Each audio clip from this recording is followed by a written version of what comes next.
जयश्री राधे, रामधारी गुप्ता, खंड 2, प्रतिलेखन संख्या 24, गति 120 शब्द प्रति मिनट। प्रारंभ करें। भाइयों और बहनों, मतलब यह है कि अगर संसार को सहनशील बनाना है तो सभी लोगों को दुनिया भर में हिंदी भाषा का प्रचार और प्रसार करना चाहिए। विराम। ज़्यादातर व्यापार के लिए कच्चा माल तो किसान ही पैदा करता है, फिर किसान के लिए कृषि अनुसंधान के खर्च में दुनिया भर में कटौती क्यों की जा रही है।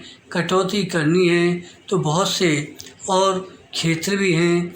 अमीर देश सन 1990 में खेती बाड़ी को आगे बढ़ाने के लिए जो सहायता दे रहे थे वह थी $12 अरब और 10 साल बाद 2000 में $2 अरब की कटौती कर दी और यह $10 अरब रह गई।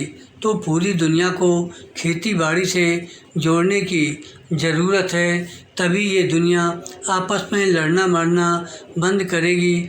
मेरा बस चले तो मैं हिमालय की सबसे ऊंची चोटी सगरमाथा, जिसे दुनिया एवरेस्ट कहती है, पर चढ़ूं और पूरे जोर से आवाज़ लगाऊं कि ये धरती के वासियों, बंदूकें छोड़ो और हल उठाओ, नहीं तो आप ही सोचो कि 20 साल बाद 2020 में जब दुनिया की आबादी 8 अरब हो जाएगी तो सबको खिलाने लायक खाद्यान्न कैसे उपलब्ध होगा। उस समय चीन को भी बाहर से गेहूँ मंगाना पड़ेगा। सौभाग्य से भारत के बारे में तो कृषि विशेषज्ञों का यही अनुमान है कि भारत के किसान और कृषि वैज्ञानिक मिलजुल कर बढ़ी हुई आबादी का भी पेट भर पाएंगे। विराम। पैरा। आज हमारे अन्न भंडार में 3.5 करोड़ टन से ज़्यादा अनाज भरा है। रबी की फसल आने के बाद यह बढ़कर 5 करोड़ टन तक जा सकता है।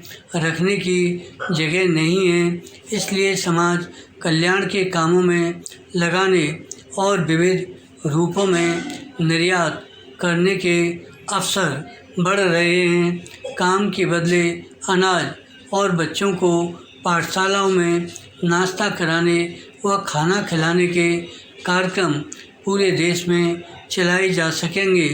यह एक तरह से दूसरी कृषि क्रांति का ही नतीजा है कि हम 101 करोड़ से ज़्यादा आबादी को अपने खेतों में उपजाई फसल से ही खाद्यान्न उपलब्ध करा रहे हैं। खाने वाले तेल की कुछ वर्ष पहले कमी हुई थी। हमने पुरजोर कोशिश की। पिछले कुछ वर्षों में आयात तो घटकर प्रतिवर्ष 300 करोड़ रुपए का हो गया। वहीं तिलहनी फसलों और उनसे उत्पन्न पदार्थों का निर्यात 8 गुना बढ़कर 2500 करोड़ रुपए से भी ऊपर हो गया। यह सब फल है किसानों, वैज्ञानिकों एवं प्रसार कार्यकर्ताओं के अथक प्रयास का। इस प्रगति में आज कृषि वैज्ञानिकों का योगदान किसी से छुपा नहीं है।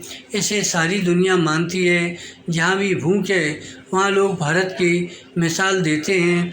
देखो, इस महान देश ने भूख की चुनौती का किस तरह डटकर सामना किया।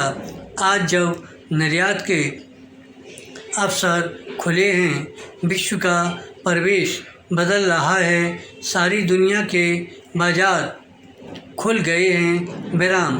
सौभाग्य से दुनिया में शाकाहार भी बढ़ रहा है।